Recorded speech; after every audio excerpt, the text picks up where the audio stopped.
Okay, everybody, 3, 2, 1. Are you ready for this? Y'all ready for this? Are you ready for this? Welcome, welcome. My name is Donato and welcome to the show where we have a very special show. If you are new here, please do click on that thumbs up and subscribe if you haven't already done so, because today's special guest is none other than Hilary Herman. Welcome to the show, Hilary. Hi. Hi. Are you all excited to be here? Oh, I've been looking forward to this for so long. Why is that, Hilary? Why is that? Because I'm chatting with somebody his short history in this world, running world, is so much like mine. It's as if we're living parallel lives. Yes, we are children of the probably similar mother or whatever. Is when I did read your story, I thought I've got to get Hilary on the show, because when I was reading your story and we were saying just before we started the recording, I could have sworn that it was what someone had written for me, but just put your name in where my name was, whilst it's been different marathons. But I got to say, chin chin, I need a quick drink. But I know, yes, cheers, me dears. When I was reading the story, so Hilary, I've got to say, big congratulations. Thank you. Are a marathon runner. You've just qualified good for age for London for next year. Am I right in understanding that's your first good for age qualification? No, Chicago. I was supposed to run Chicago a couple of months ago. Because when I qualified in December last year, it's actually a year ago, 1 year, 3 days ago, I missed the cutoff for London, Boston, Berlin, New York, and only made the cutoff just in time, literally 3 days in time for Chicago. So I entered Chicago, got a good for age, and then I had to sit and wait for all the others. And plan A was to enter them all when they all open for registration sometime in 2020, but 2020 is something else. Yes, we can only do what we can do, but the journey that you've had, my understanding is that you are from when you finished that marathon. We'll go through the whole journey, because it is quite a journey, isn't it, Hilary? It started way back in 2007 with your first 10K. Yes, when I was reading it, I was coming through with and bringing memories back of, I think, my first 10K, where, again, we finished in similar-ish times, so it was quite ironic. But for you, take us back. You were putting your hands out because it wasn't a good experience, and I wanted to get you on the show for a whole number of reasons. But the key reasons was, one is that we're of similar age, which is fantastic. So it's great, that we can advocate that it doesn't matter what age we are, you can still keep running, whatever our age. But also in terms of your story, where you've had bad experience in marathon and you've had really good experience in marathon, which is, again, similar to what I've been through. And a lot of people may be watching and thinking, oh, it's not for me, I've had a bad time, bad experience. But as we go through, and we've got 40 odd minutes, 45 minutes, however long it takes, an hour, where we can talk, and you can talk us through those types of experiences. But we'll go through in sort of a chronological way of your experiences and journey, as I say, the J word, the inevitable J word. So back in 2007, your first 10K, Hilary, what possessed you to do that? What made you, did you want to be the next, because back in 2007, I think it would have been Eliud Kipchoge was probably 10K world record holder. Never even heard of him. I more or less had a gun held to my head. I was at the boxercise class and they were all talking about how they were running this Manchester 10K. And I looked at them as if to say, you are mad. There's something wrong with you. And what is 10K? It's 6 miles or 6.2. And no. And then the guy who took the boxing class was actually, he's a runner. I think he's semi-professional, I'm not sure, but he was the one who was encouraging everybody, and everybody said, you've got to do it. And I said, well, I can't run that distance. We'll train you. It was horrible. At 3 miles, 6K, there's less, whatever it was, 6K, I felt like I just wanted to throw up. Did you? And it was horrible. Which 10K was it? It was the Manchester one. The Manchester one, yeah. Yeah. And So what training did you do for it? You know, you say the guy at Boxercise. So doing Boxercise means you have a certain level of fitness. Yeah, We all know. I've always been very fit. Yeah. Well, not always. When I was 17, 18, I lost a third of my body weight. I'm only tiny and I weighed 9 stone. I don't know what that is in kilos, which Yeah. for a woman of my height is heavy. Yeah. And I went to the gym when no one had heard of gyms. I was lifting weights when women didn't lift weights. And in those days, you went to the gym 3 times a week. You had a personal trainer. She came round with me and did the whole session and taught me what I was doing on each occasion. And I loved it. And the weight just dropped off and the shape formed. And I loved exercise. I got the buzz from it. And plus, vainly, I loved looking in the mirror. It's an awful thing to say. But you know, I transformed myself from this little dumpy woman to a woman with some sort of shape. And I started to see muscle definition, and it was lovely. For me, it was lovely. So I've always wanted to keep some form of shape. And then obviously, as I've got older, I realised I need to keep healthy as well to be active. Yeah. Yeah. Okay. So you were doing your Boxercise, keeping fit, ran the 10K. When you finished, that was it. You thought, I'm done. I've had enough of it. Not going to do it again. I'm not doing this again. Yeah, not doing this again. Was it like till the following year? It wasn't even on the list. It was, you know, you're doing it and then we're going for a meal afterwards. Well, no, I can't go for a meal afterwards. But you've just ran 10K. You've got to. No, I'm not. I just want to go home, finish, end off. And I felt I was very tired. Yeah, yeah. And then I said, well, I'm not doing it again till the following year. So you've done it again the following year, 2008? I think it was the following year. Yeah. I'm sure it was the following year I did it. I can't remember. It was definitely the following year. Yeah. So but there was one of these epiphany moments or epiphany times where, looking through your story, if we fast forward to 2016, when your son Daniel had lost quite a lot of body weight. Yeah, he lost a third as well. Exactly. So you decided, the two of you, to enter, or did you tell him, or did he tell you? What he told me was to enter the Manchester. You went for the Manchester 10K again. Yeah. He said to me, because he had a personal trainer as well, and the personal trainer had brought about an agility in him that he'd never known.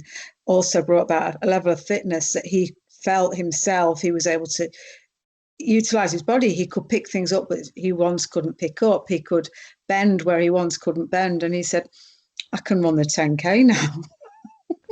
It took it hand in hand with the level of fitness he'd achieved. And I said, you want to run the 10K? And he said, yes. I said, well, I'll have to train you. I didn't even know what I was doing. So I said, well, if I'm training you, I may as well do it myself. Oh, God, no. Here we go. And then I actually devised my own training plan. We used to do hill sprints together. I mean, very short hill sprints, nothing like, I'm on now. We didn't do any interval training. We just built our distance up regularly. And then I did, say to him, you've got to have your hands in a certain way. Don't cross your hands. Don't close your fists. The aerodynamics. I'd got that bit. Yeah. So that was that 10K with him, which was lovely because I took him through the start line. It was nice for him to have someone to show him the what's what, the whys and the wherefores. We met each other afterwards because we were similar finishing times. And I said, right, I'm doing the Bury 10K. I've got the buzz. Yeah. And he said, I'm not, because he was where I was in 2007. And I said, right, I'll train myself. And I trained myself properly that time.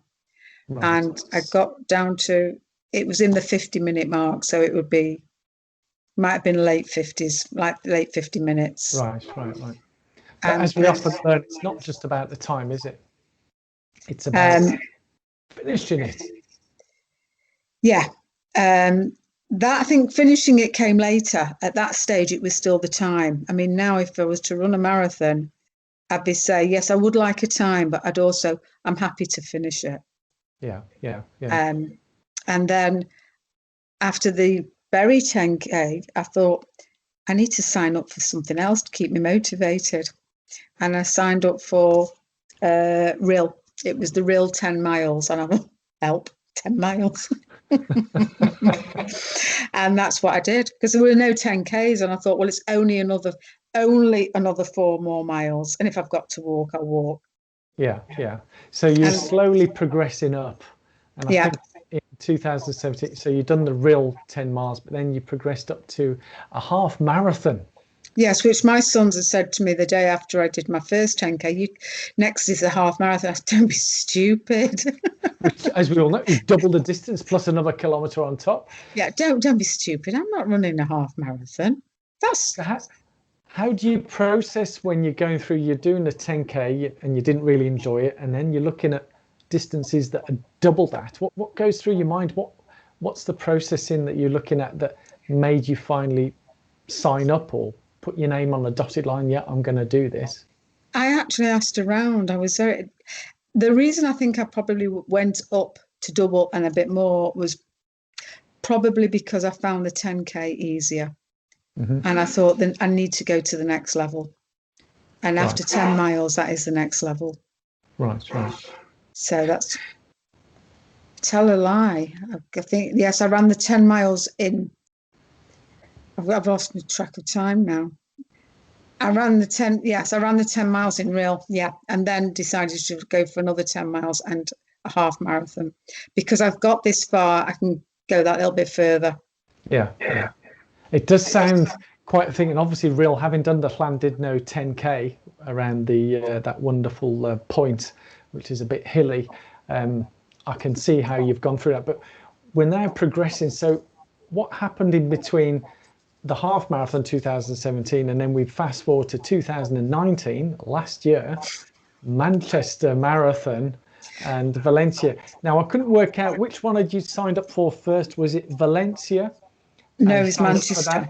It was Manchester. What happened? You ran Manchester first. Yeah, what happened was a lot of people had ran the Manchester Marathon in 2018 from our running club. Yeah. And I was on holiday, and it was round about this stage I decided I would like to run a marathon, but because of the good for age, I wanted to wait until I was 60. Yeah. And at the time when I was doing all this thinking, I was 58. Okay. And I did my research and I found out where there were marathons around my birthday. So it's just after. There were a lot in America, but the only ones I can come up with in Europe were Verona and Valencia. Verona and Valencia, the two V's. The two V's. Verona was the day after my birthday, and I thought, well, that doesn't give me much time for celebration if I want to celebrate. Thinking that I would be drinking lots of alcohol and everything on the day of my birthday, the day before the marathon. That's how naive I was. That's how we think, don't we? Yeah. And then Valencia was two weeks after, and I thought, well, I'll do that. But then my friends from Prestwich Athletics said, well, everybody's running the Manchester Marathon. I said, well, I can't run the Manchester Marathon. I'm 59 and 5 months. No, I might not get the good for age. It's silly. But I said, I tell you what, I'll look at it as a training marathon. And that's what I did. And I'm glad I did.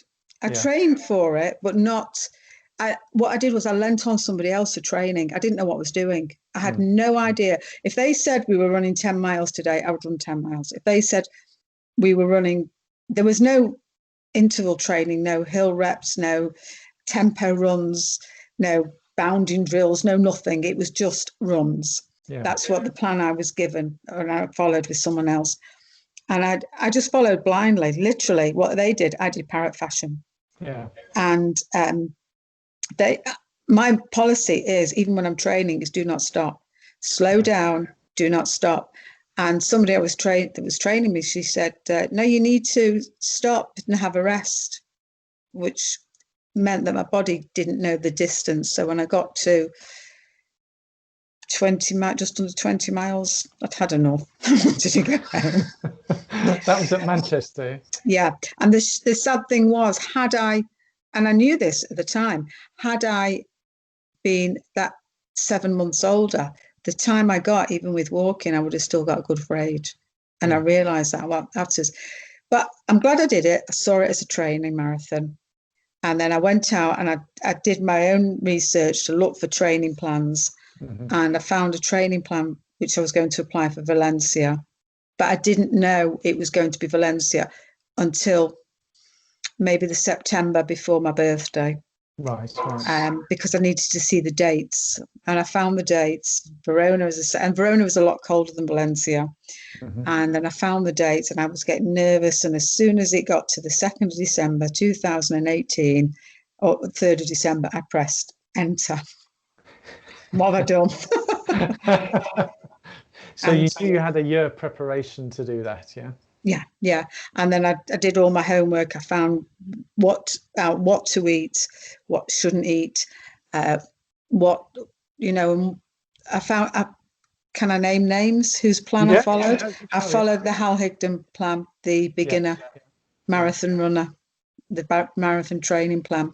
And then I started to look at it and thought, no, I think I can go up to the one between beginner and intermediate. And I think, or maybe it's intermediate. And I did that. Yeah. Hal Higdon he does the run walk philosophy as well. Is that the same guy? Yeah, but I didn't do it. No. You've done the I don't, different can't levels. walk. Yeah, you cannot. From the moment I signed up for that marathon, I said, I'm not walking it. Yeah. I am not walking. If I have to slow down, I'll slow down. Yeah. I can't stop. It's not an option. Now, I know Manchester was a bad experience, but can you talk us through the training and the actual marathon itself, how it went? It might bring you back nightmares or whatever, but you say you didn't enjoy the training, you didn't enjoy the marathon experience. Talk us through that, and then after we've done that, then we can go through the happy experience. So talk us through the Manchester training and the Manchester Marathon itself. Well, I'd not had enough of my own research, my own knowledge. I was relying on others. So what I was doing was parrot fashion. As I say, I didn't even know the training plans because I had two people guiding me. One said, we've got to run this, this and this. And another one said, you've got to do your long run and you can't do that more than this, this and this. And I did actually, I must have heard about tempo runs. And I said to somebody, what's a tempo run? She said, oh, it's just one of those things you do. I didn't get any explanation. So the trouble is I can't remember too much of the training because it was done parrot fashion. I was just doing what I was told to do by one or two other people. Even rest days weren't, you don't run today. There was cross training wasn't talked about. There was a little bit of strength training, but again, I Googled what I could on strength training and nobody could give me an answer. Nobody would say to me, well, you do this, this and this. So it was as if I had blinkers on and just to do what you're told. Yeah. So I didn't enjoy that because I felt like I felt caged. Yeah. So I was going to say, you didn't feel like in control. It was almost like not at all holding you back.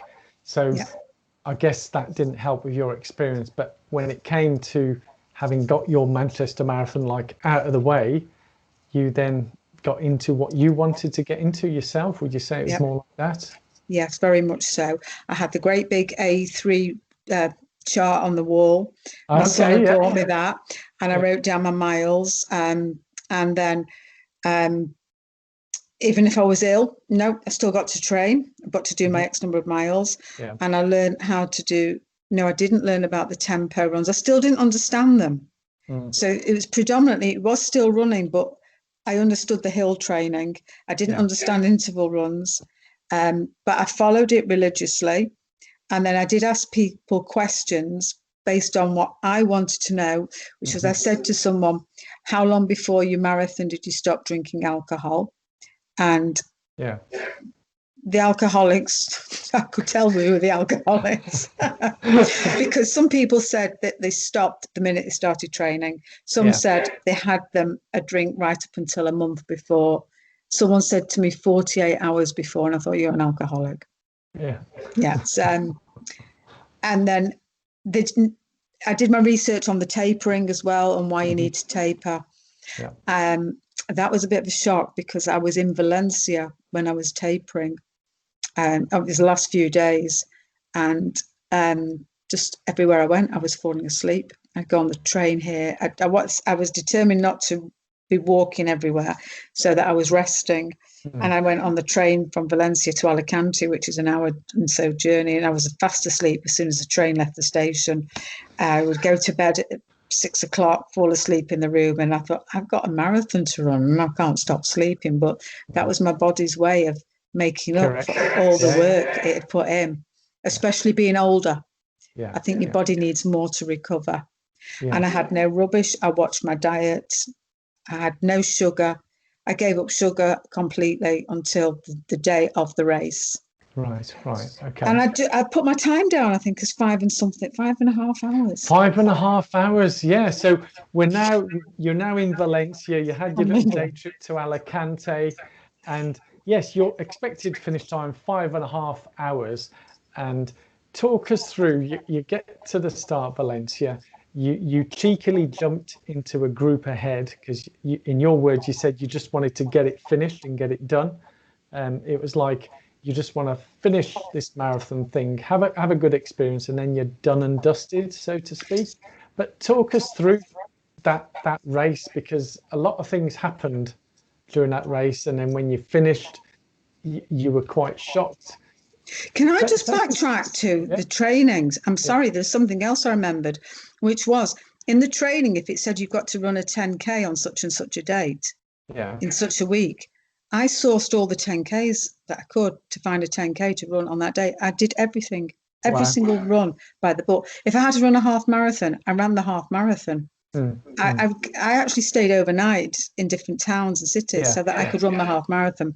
And that's how religiously I was doing it. So we got to the start line, and I took a little porridge pot because I didn't have time to have breakfast, and I wanted to make sure I had my breakfast at least an hour before.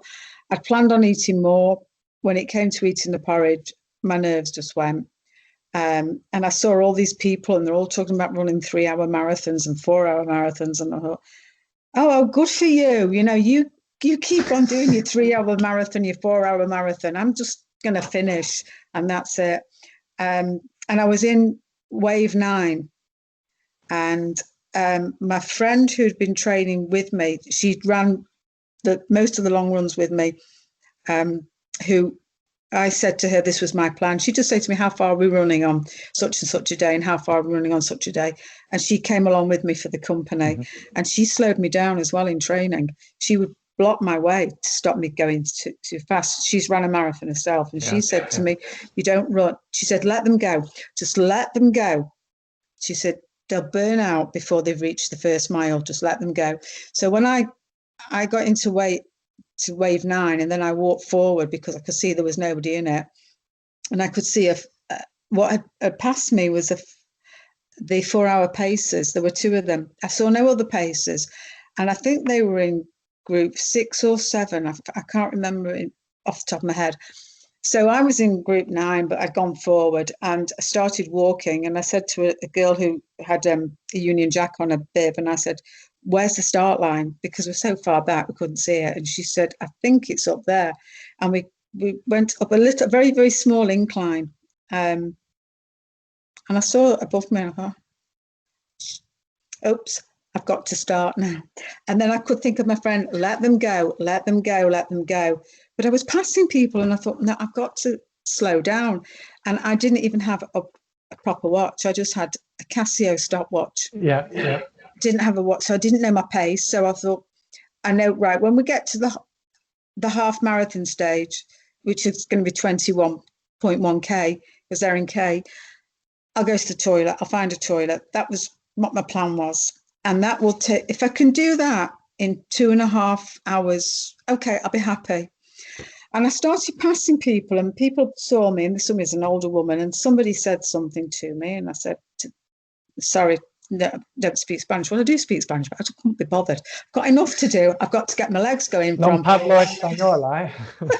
I didn't even know to say that. No entendiendo, but that couldn't even come out of my mouth when I tried. Son de la casa de Pepe. I didn't even know anything, and I do speak street Spanish. I understand it.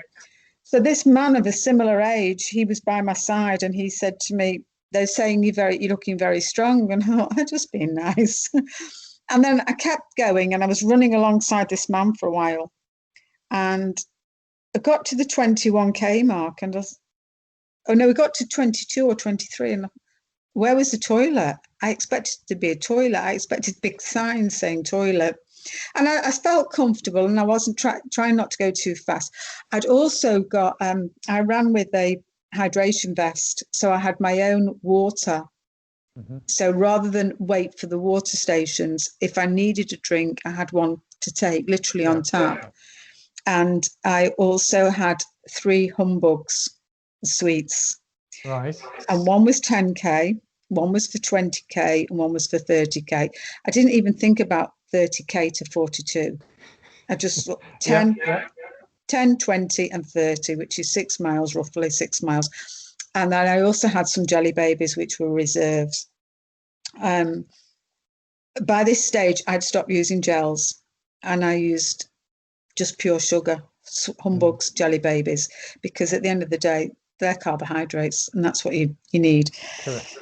And I realised I didn't need the toilet. And as I said before, it was don't stop, you're not stopping. If you get tired, slow down.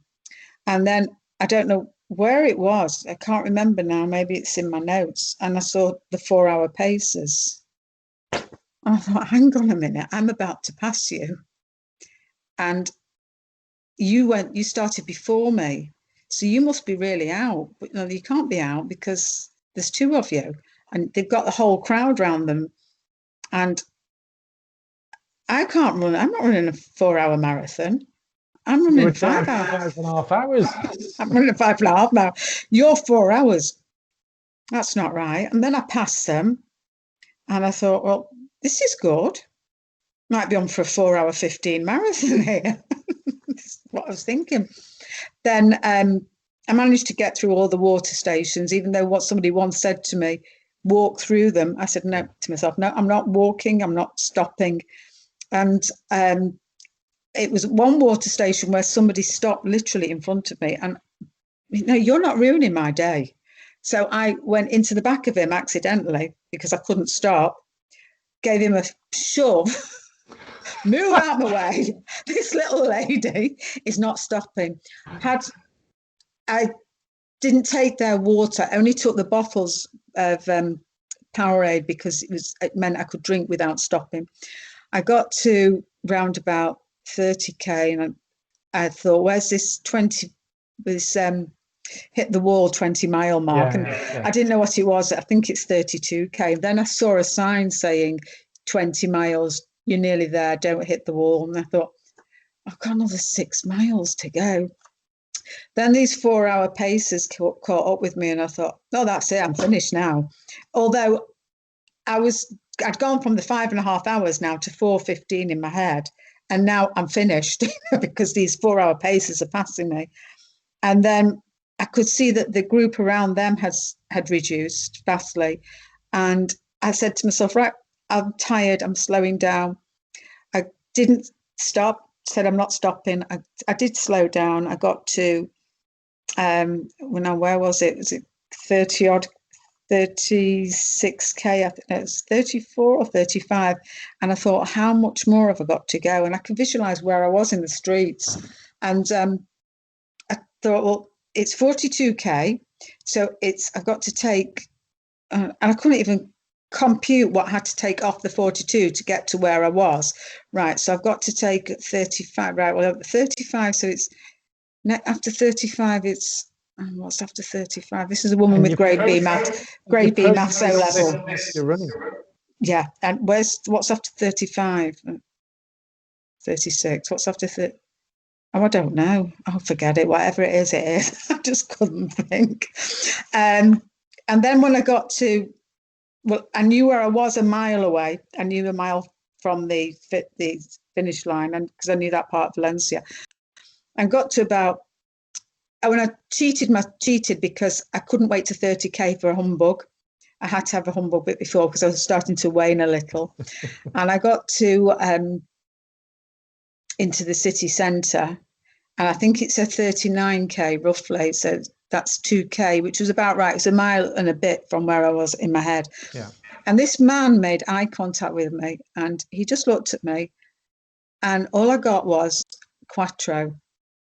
And I thought, well, he's telling me I'm just over 4 hours. I knew the quattro, and I got the 4. So I thought, well, I must be just over 4. Or maybe I'm 4 hours where I am now. But how can I be 4 hours? How does he know where I started and which wave I was in? Oh, this is going through your head. And my music's on, but I'm not listening.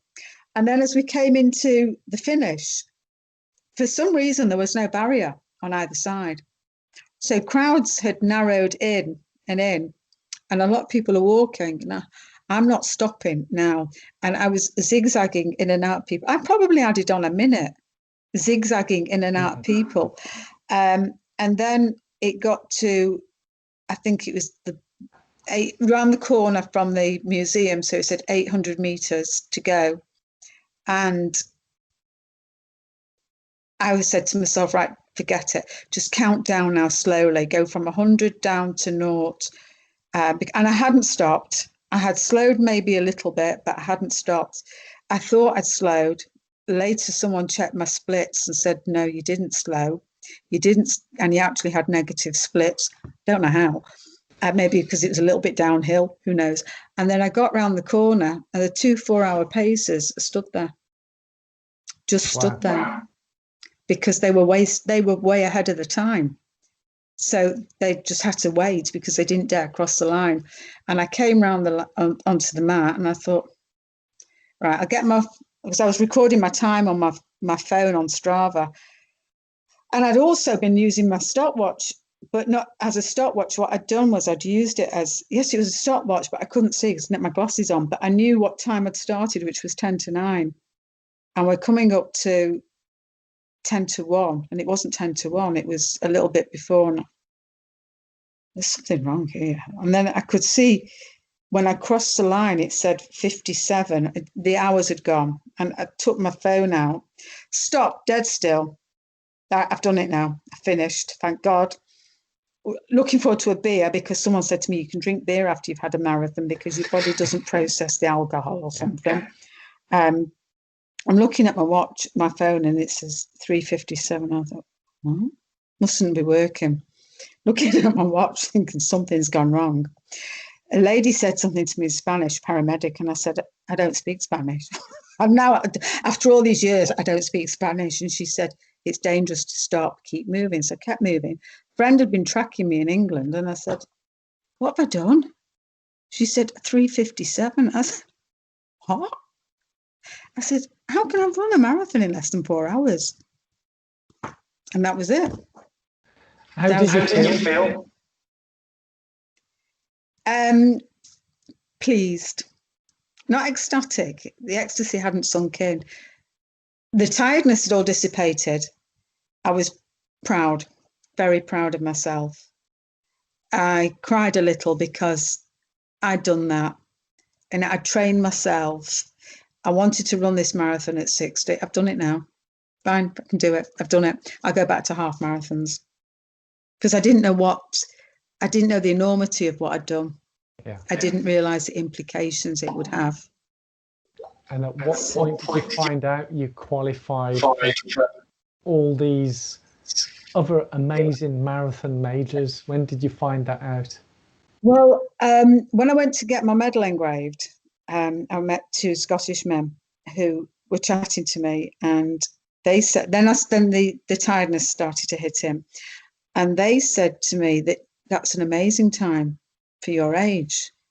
And they started talking about good for ages and how you need to run something certain time to get into London. You need to run a certain time to get into Boston. And they said Boston's impossible to get into because you've got to have super fast times. And I think they said the same. They didn't say of any other of the runs. Mm. I had actually hoped, had I not stopped at Manchester, I could possibly have got a good for age at 59, but I stopped. I would have done it if I'd not stopped. And then I thought, well, I've got my good for age now. And then it dawned on me I'd got it. Well, I need to check up whether I have actually got a good for age because I didn't remember the cut-off times because I'd been looking at London, I think, and that was it. And as we were walking back with these two guys, and they were talking about Boston and things, and I got back to the hotel and I Googled good for age, and I hadn't just qualified as a 60-year-old. I hadn't just qualified as a 55-year-old. I qualified as a 50-year-old, although they've moved the goalpost since. But at that time, I was qualified as a 50-year-old. This isn't right. I knew I was athletic. I knew I was a fast runner. As I mentioned in my story that the rounders team had always nominated me to be the runner. But this isn't right. So I messaged a friend of mine who he was one of the driving forces behind me running my first 10K, and he was one of the guys who helped train me. And I knew that he'd ran he's got 6 stars. He'd run all 6 marathons. And started talking to him on Messenger, and I said, have I got a good for age? And he said, yeah. He said, you did really well. And I thought, well, for him to say that, maybe I must have done well. And then I said, well, where can I use my good for age? And he said, well, Chicago's about to close. He said, you have to wait till next year to enter the others. I said, so have I got to choose Chicago? And he said, Chicago wasn't even on my list. And this is what I've gone from never running a marathon to now I've not even got the plane home and I'm already talking about running Chicago. And I entered Chicago. And before I entered, I said to him, well, what happens if I want to run London? I've used my good for age. And he said, it's not just one-time use. I said, oh, I thought it was just a one-time pass. And I can qualify each time. So if I wanted to run New York, I have to wait until another year and qualify again. And he said, no, he said, you can use it for all of them, but not Tokyo. And he explained why Tokyo was different. And he said, but get Chicago, get in quickly.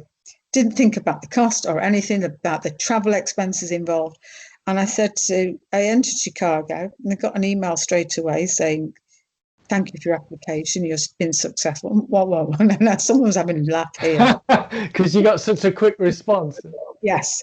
And the cut-off time for Chicago for my age is 5 hours. I would have been all right with my 5-hour time nearly. So I emailed them. Well, I contacted them on live chat and said, I've actually got a place. And they said, yeah. So they sent me a copy of the email, but I didn't read down the receipt. And I looked again. I contacted them again a few hours later. Have I definitely got a place? And I booked my flight, and I booked him. And then I started to speak to people in the hotel, and they said, how did you go on? And I said, I had 3:57. And they were shaking my hand. And I thought, what have I done? I didn't realise what I'd done. It's amazing, isn't it, Hilary, how, we see a lot of people out there and who are all busting their gut and trying to do this, that and the other and getting really stressed and strung up about having a goal or this or that. But you just went out, ran your best without any expectations or whatever, and ran an amazing time.